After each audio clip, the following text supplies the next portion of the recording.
Bienvenue sur le plateau de Focus Eco. Aujourd'hui, nous allons parler de la situation économique et financière en Israël après les élections avec un nouveau gouvernement, et ceci avec Sandrine Ouri-Aharon, PDG de Assia Asset Management, et Ben Amouyal, spécialiste des marchés boursiers à Assia Asset Management également. Et ceci après la minute de l'actualité économique internationale avec Léa Bennett. 15% des Français seront touchés par la baisse des allocations familiales. C'est ce qu'a annoncé ce matin le Premier ministre Jean-Marc Ayrault.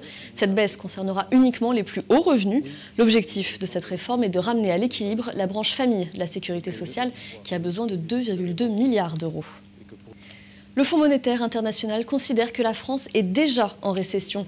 Selon le FMI, la croissance de la France, déjà nulle en 2012, devrait reculer de 0,1% en 2013. Ces chiffres s'inscrivent dans un climat européen particulièrement morose. Le FMI prévoit un recul du PIB de la zone euro de 0,3%. Le marché automobile européen continue sa descente aux enfers.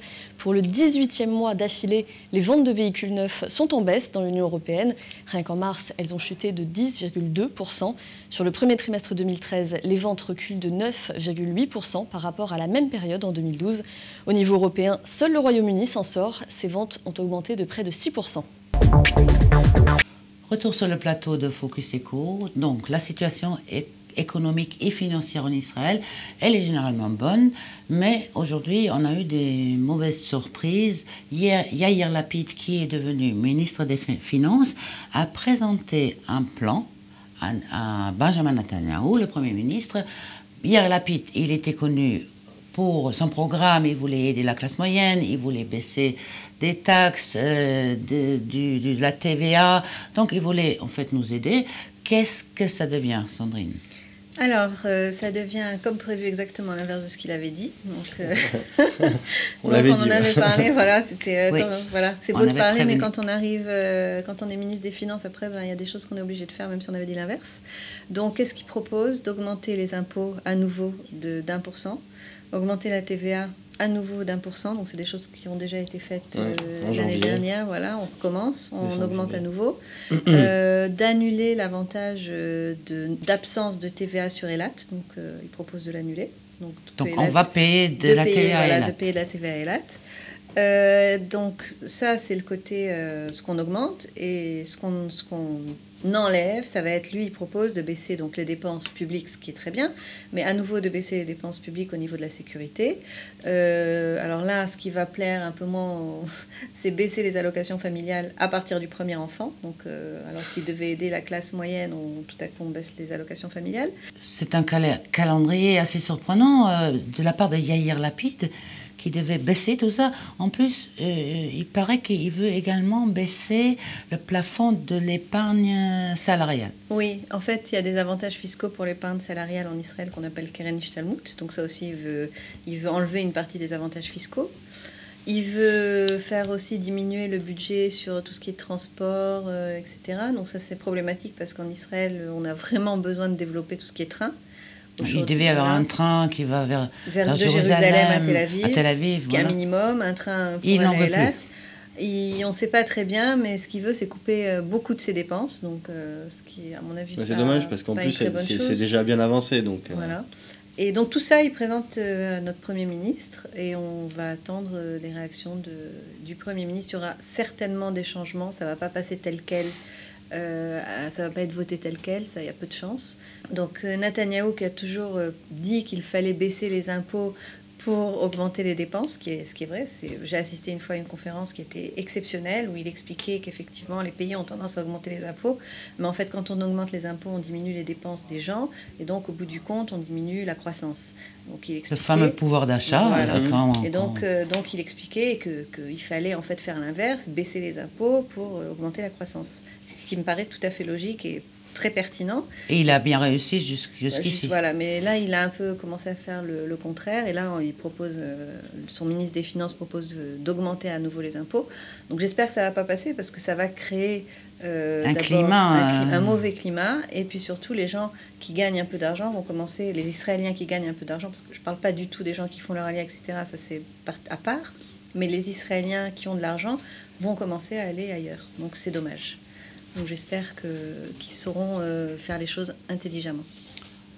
C'est vraiment très surprenant parce que, en fait, Yair Lapid s'est fait élire avec un programme complètement différent, c'est-à-dire le contraire de ce qu'il voudrait faire maintenant. C'est pas surprenant. C'est-à-dire c'était surprenant ce qu'il racontait pour être élu. Ouais, je suis un peu dure aujourd'hui parce que je suis assez contre ce qu'ils sont en train de faire, mais c'est ça qui était surprenant. C'est vrai qu'Israël a besoin de diminuer ses dépenses publiques. C'est vrai qu'on a un déficit très important budgétaire, donc il faut faire des choses. 40 milliards de shekels, si je ne me trompe pas.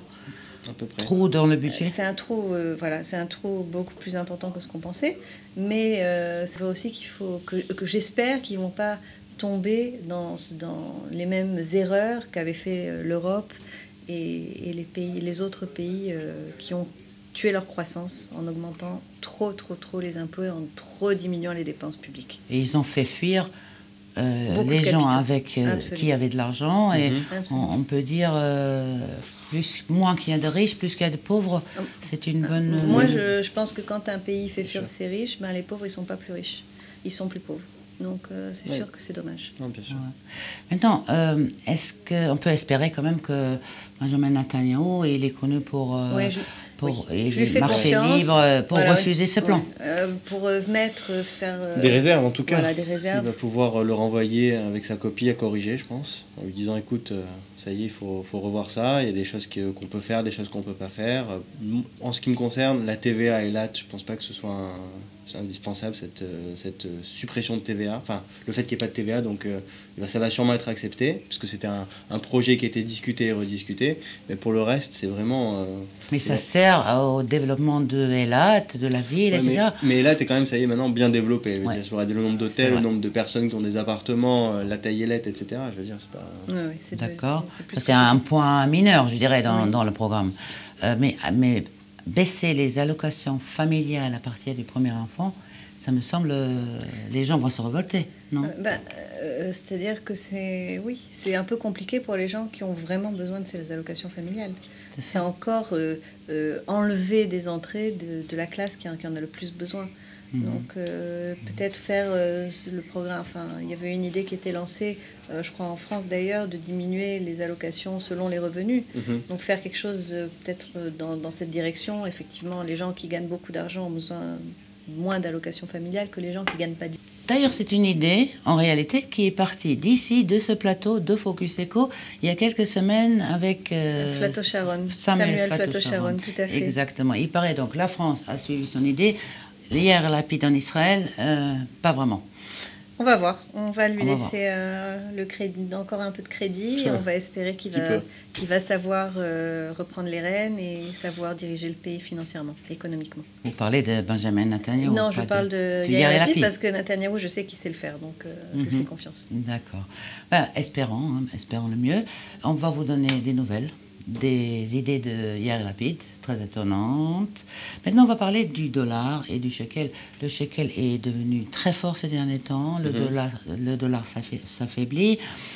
En fait, c'est par rapport à la politique de QE3, on imprime des dollars, on les met sur le marché. Pour mettre une petite réserve sur ce que vous avez dit, c'est pas le shekel qui devient de plus en plus fort, c'est les deux monnaies phares que sont l'euro et le dollar qui s'affaiblissent énormément pour des contraintes principalement d'importation, exportation et de compétitivité. Quand un pays a une devise qui est forte, quand elle va importer ou exporter, ça va lui coûter plus ou moins cher.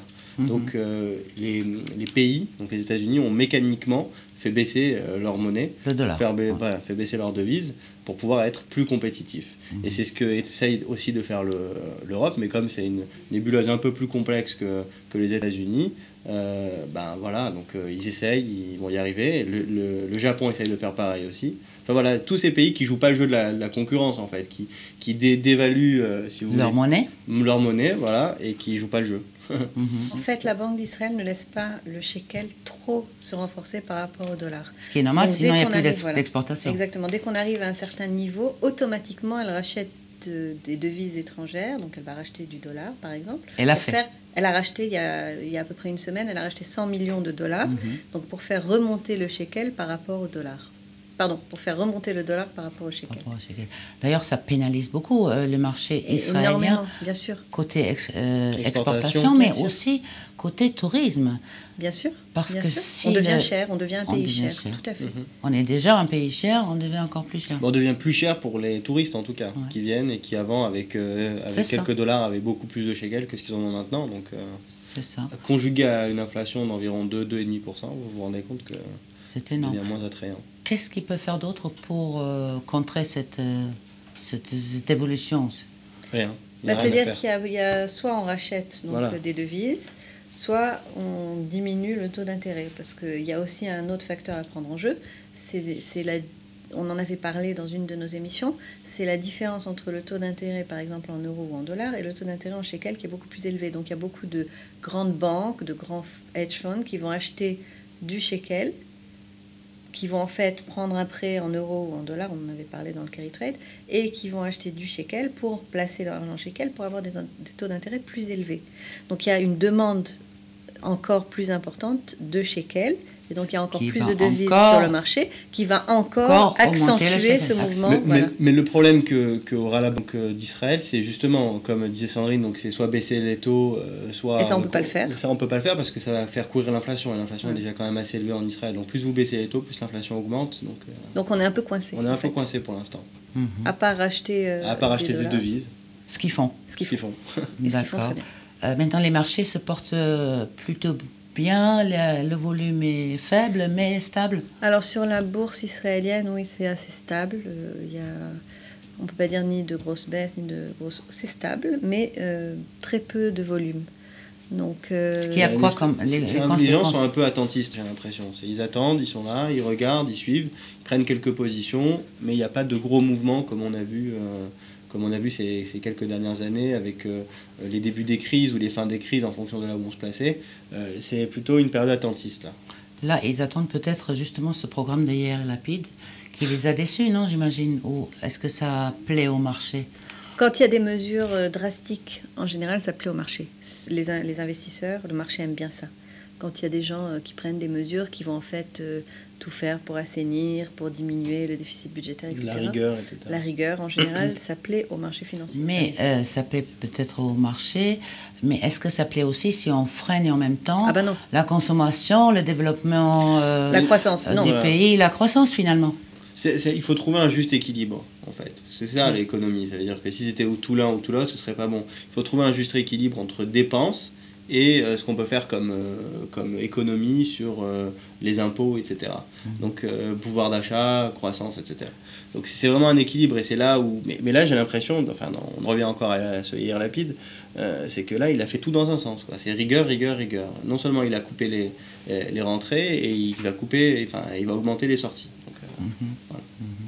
Bon, peut-être c'est aussi, il a ses raisons, parce que je ne pense pas qu'il fait ça de gaieté de cœur, parce qu'il va décevoir tous ses électeurs. Il fait ça parce qu'il 40 milliards de trop de budget. Il est obligé de lutter contre le déficit budgétaire. Ce qui est important, c'est qu'il n'oublie pas que quand on coupe trop les dépenses publiques et quand on augmente trop les impôts, on casse la croissance. Donc ça, j'espère qu'ils sauront trouver l'équilibre juste.